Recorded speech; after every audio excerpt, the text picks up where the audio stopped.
मेरो बुढा जब साँझ आउनुहुन्छ नि 4 बजे 5 बजे अनि उहाँलाई केही नास्ता चाहिन्छ। त नास्ता मैले सोचेर के बनाऊँ कसरी के गरौँ डेली बनाउन अलि अल्छी पनि लाग्छ। सोच्दा पनि कति झोल लगाएर सोच्ने के बनाएर दिउँ।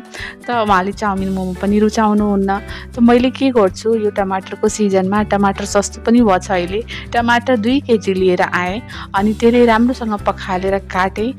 अनि काट्दै सोचिराख्नु भयो होला कि आज मैले यति धेरै टमाटरको के गर्छु। त मैले प्राय सधैँ के गर्छु टमाटरको गुलियो टमाटरको मुरब्बा भन्न सक्नुहुन्छ, गुलियो टमाटर पनि भन्न सक्नुहुन्छ। त्यही बनाइदिन्छु अनि राखिदिन्छु डब्बामा भरेर।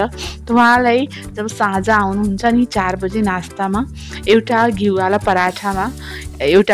पराठा बनाइदिन्छु अनि यो गुलियोवाला टमाटर हुन्छ त्यससँग उहाँलाई एकदमै मनपर्छ। कहिलेकाहीँ बिहान जानुहुन्छ त बिहान पनि उहाँलाई यो बनाएर दिन्छु। रोटीसँग त एकदमै रुचाएर खानुहुन्छ। यसले बनाउन एकदमै सजिलो छ। त सबैभन्दा पहिला मैले पखालेर टमाटर यति धेरै काटिहालेँ। मैले हजुरहरूले देखाएँ कति धेरै काटेछु। अब यसलाई काटिसकेपछि हामी कराहीमा हाल्छौँ तेल, त्यसपछि ज्वानो सौँफ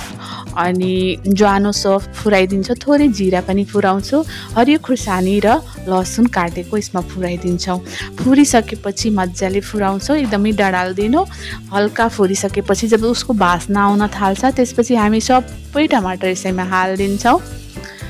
तपाईँहरू कतिको एमाउन्टमा पकाउँदै हुनुहुन्छ? मैले त यहाँ 2 केजी जतिको टमाटर पकाउँदैछु किनभने यो गलेर थोरै भइहाल्छ। त्यही भएर डेली बनाउने एकैचोटि बनाम 15 दिन चलोस् भनेर मैले यो टमाटरको मुरब्बा बनाउँदैछु गुलियो टमाटर। अब यसलाई हामीले मजाले हालेर चलाइहाल्छौँ, मिक्स गरिदिन्छौँ। तलमाथि गरिदिनु होला। लसुन खुर्सानी न त तलै हुन्छ, माथि तल गरिदिनु होला।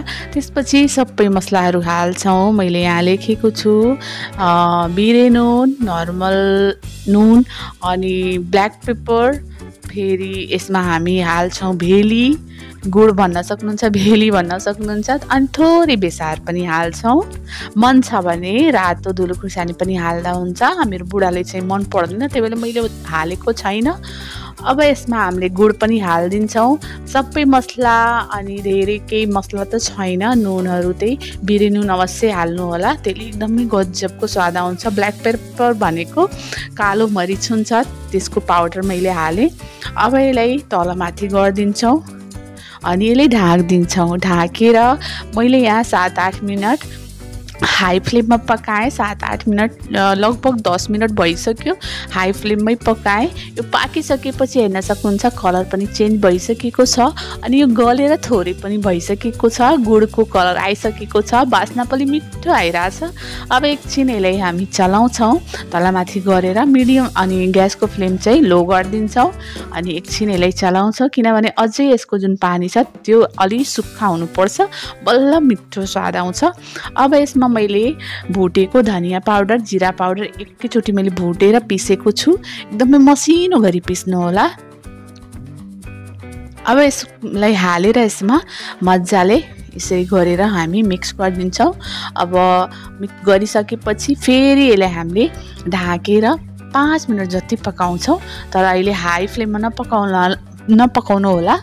हामी मिडियम फ्लेममा 5 मिनट जति पकाउँछौँ। त 5 मिनट भइसकेपछि पानी अलमोस्ट सुकिसकेको छ।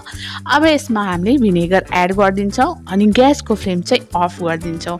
भिनेगर हालिसकेपछि 2 केजी जतिको टमाटरमा मैले यहाँ 3 ढक्कन जतिको भिनेगर हालेँ अनि अब यसलाई भिनेगर हालिसकेपछि मिक्स गरिदिन्छ। भिनेगर किन हालिन्छ भने भिनेगर हाल्नुहुन्छ भने 1 महिना धेरै एमाउन्टमा पकाउँदै हुनुहुन्छ 1 महिना 2 महिना जति दिनसम्म राख्न सक्नुहुन्छ। अब यसलाई चिसो गरेर सिसाको जारमा राखिदिनु, फ्रिजमा राखिदिनु, कहिल्यै बिग्रदैन। रोटी भातसँग जेसँग खानु एकदमै मिठो लाग्छ।